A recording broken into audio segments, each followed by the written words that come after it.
genres can be used to talk about a lot of usually painful subjects in a way that's acceptable when normally you'd want to run away from saying anything about it. Horror films do this, with examples like Nightmare on Elm Street being a way for children of abuse to fight back and defeat their childhood trauma, or how science fiction series like Star Trek can talk about racism by simply painting an alien black and white while his fellow alien is white and black on opposite sides. And while no one else can tell the difference, they've been at war for years because of it. Fantasy films can do this too, and can do so for younger audiences in a way horror and science fiction might not be able to reach, and in some cases shouldn't, for a few years at least. We've seen this all at Disney with stories that show overcoming obstacles and finding our place in the world. But one film that isn't associated with the House of Mouse and deals with some of the far deeper and darker parts of growing up is The NeverEnding Story. The NeverEnding Story was released in 1984, and it was based off of German writer Michael Ende's novel of the same name that came out in 1979. The film grabbed the imaginations and hearts of not only the children who saw it, but adults as well, thanks to some amazing special effects, iconic characters, and a story that went beyond the fantasy into what was painfully real to a lot of us. This time, as we go into the history of one of the 80s greatest fantasy films, we've got a guide as the film star Noah Hathaway joins us as we open up the book of The NeverEnding Story.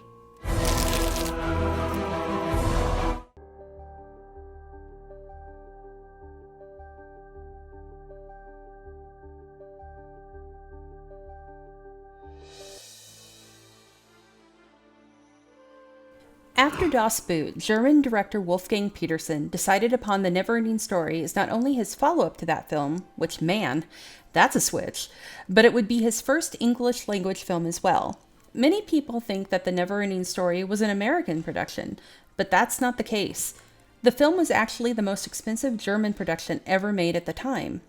Michael Ende's book was a beloved piece of fantasy fiction about a child who becomes the hero of the book he is reading and joins forces with a boy warrior and a luck dragon, saving the world of human imagination. Petersen had just spent 3 years making the war drama Das Boot and jumped at the chance to do something his 12-year-old son could watch.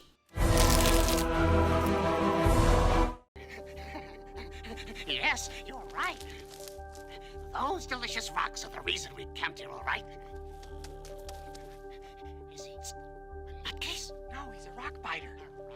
A rock biter?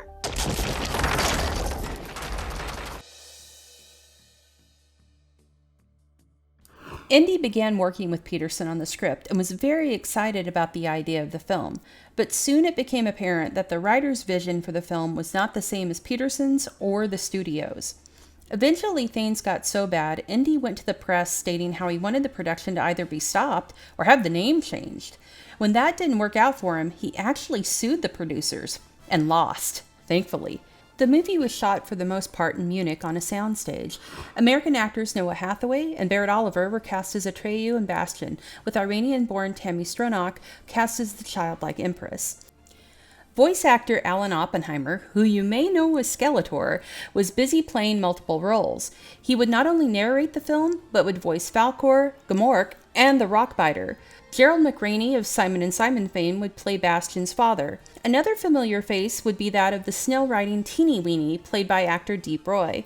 Roy had played Yoda in Empire and Jedi prior to this film, but would continue, and still does, playing in a massive list of genre films, including Tim Burton's Charlie and the Chocolate Factory and J.J. Abrams' Star Trek trilogy, to name a few.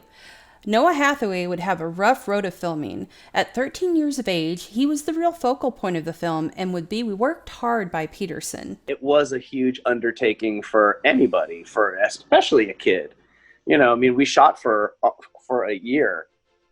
You know, originally it was only a couple of months, but, you know, on the scope of that thing. And yeah, emotionally it took its toll. Physically it took its toll. But I wish we had less problems with the production. You know what I mean? Like back then there was, I don't think the Coogan Law had been passed. Screen Actors Guild had zero jurisdiction because you know, this is ancient history. So they didn't have any overseas jurisdiction. So it was just basically, you know, they worked me like a dog, and you know, but I loved the experience of going and living in Germany and learning, you know, as much German as I could.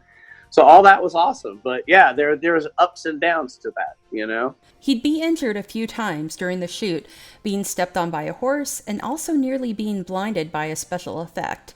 This accident is actually the shot you see in the film when the Gmork leaps at Atreyu, because the injury was so severe it was the only take. Come for me, Gmork!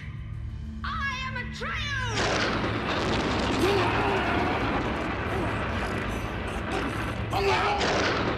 Petersen's vision included amazing special effects that were practical and on par with other fairy tale fare of the decade. A team of 25 or so puppeteers would be involved with making Falkor come to life alone. The artists involved would help create a look for the film that I think is best described as a real unreal. The film would create some of the most lasting images and scenes to come from the genre of fantasy to this day. Okay, you knew this was coming, so let's tear it off like a band-aid. Artax dying in the swamp of sadness is probably one of the most traumatic things to happen to children in the entire 80s. Artax, you're sinking! Come on, turn around! It's on the level of Optimus Prime dying, E.T. dying, maybe worse, because he was a real freaking horse on screen. This was evil. This was horrible. Artax dies and drowns in the goddamn swamp while Atreyu begs, cries, pleads, and pulls, trying to save him. You have to try. You have to care. For me. You're my friend. I love you. Old Yeller, the yearling, screw all of that. Artax dies, and it's because the swamp kills him with sadness. Sadness! They kill a horse with sadness, and he drowns in it, while his best friend, who happens to be a child, cries and watches, not able to do anything. He drowns in sadness. All right, moving on, because I and all the other kids who watch this have moved on, right? Right? Realism was the key for the soul-wrenching scene of Artax in the swamp, which was done with real horses and actual real mud and water. It took 7 weeks of training so the horses wouldn't freak out while being submerged on a platform into the water up to their necks. Yes, again, those were real horses. On a lift, being lowered into black water. Petersen says the scene is still difficult for him to watch. Petersen's need for perfection would create some clashes on set. 40 takes or more for some scenes with a child actor in stress-filled situations tend to make things grow more difficult. An understatement. This would cause the shooting schedule to blow up from just 3 months to a year, and that was just filming. When the film had been completed, Petersen actually went to an American friend for thoughts on if the movie would work for US audiences. That buddy was Steven Spielberg, and he would actually, unknown to audiences for years, go and edit the cut Petersen brought him by about 7 minutes for what would be the feature film released in the States. It would appear Spielberg and Petersen became friends due to both being nominated for Oscars the same year, as you do when you're a mega movie genius. Spielberg would ask Petersen for pointers on where to shoot Schindler's List, which would get more Oscars for the director. But he'd also get one other golden piece of bling when Petersen gifted him the RN from the film, which he still has in his office. When The NeverEnding Story was released in 1984, it was a massive hit, earning 4 times its budget back in the US with a box office of over $100 million. The film would also score a Saturn Award for Noah Hathaway for Best Performance by a Younger Actor.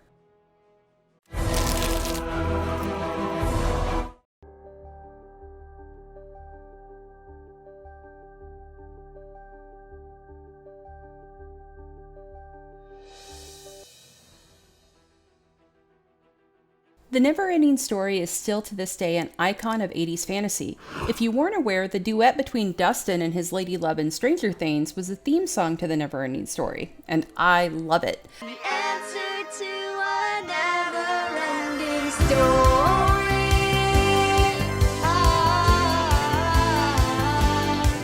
Lamal and Beth Anderson's duet became a hit, breaking the top 10 Billboard charts in 1984. To this day, it's an 80s compilation staple.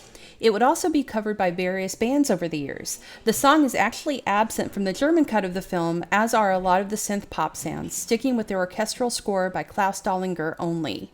The film itself, while ridiculed by the author of the novel it was based on for missing the point of the book, actually had a lot of meaning and some important messages for kids and adults alike.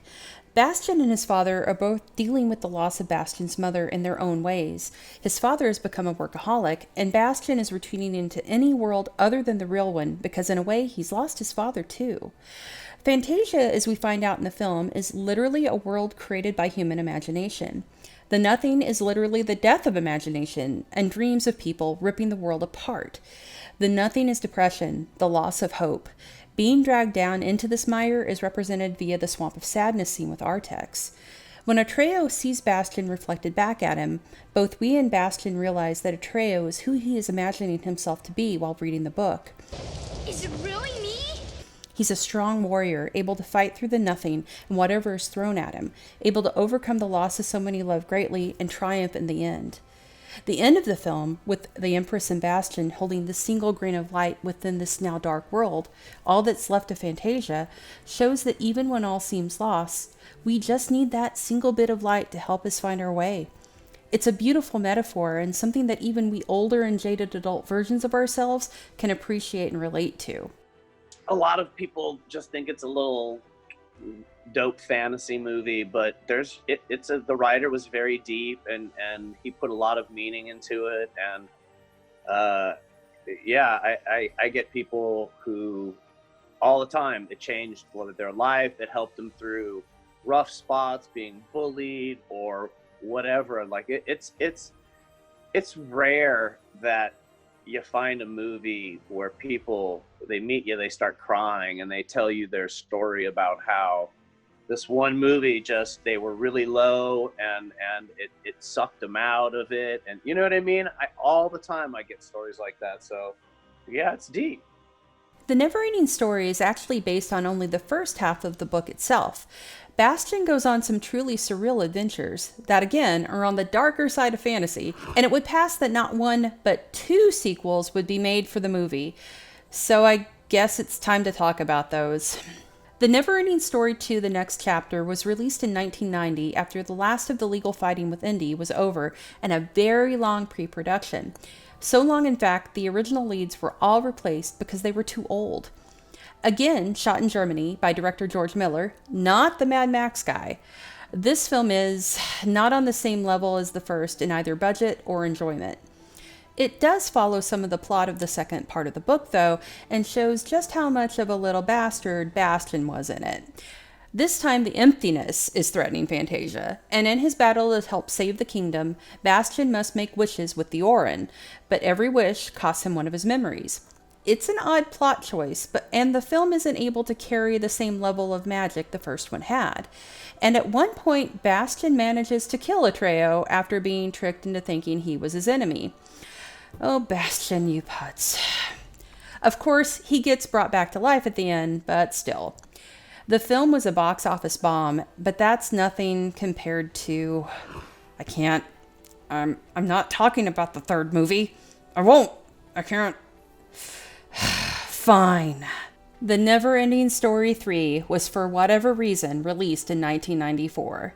The film has nothing at all to do with the original novel and doesn't try to, other than having some of the characters from the book sans Atreyu.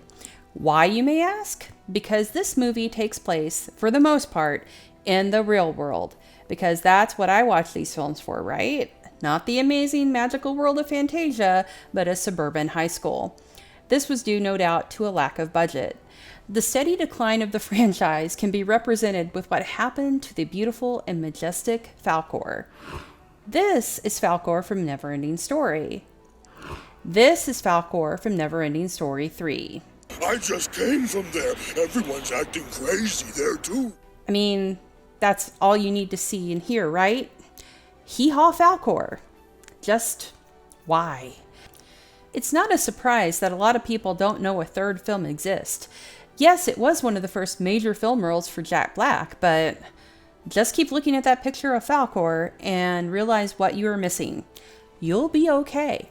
The NeverEnding Story has become a classic and continues to live up to its name. Those who saw it when it was first released have since introduced it to their kids, and so on. Its message of fighting the dark with the power of imagination and love will always be something that we need, and especially in times as they are now.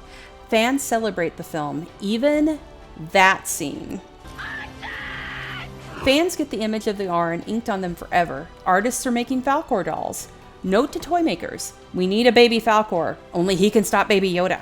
The film has changed lives too, with that message of hope. I can't think of a lot of movies off the top of my head that people go, that was life-changing, or it sucked me out of this deep depression, or I wouldn't have made it without the movie. Like, there's a whole list of those. What makes the NeverEnding story special is this. You're reading the book or seeing the film, you're in the story because you're reading it and seeing it. Then you tell someone about it. They start reading and watching. They become part of it, and so on and so on. And so it goes. Thanks to watching this video, you're now part of the NeverEnding story too.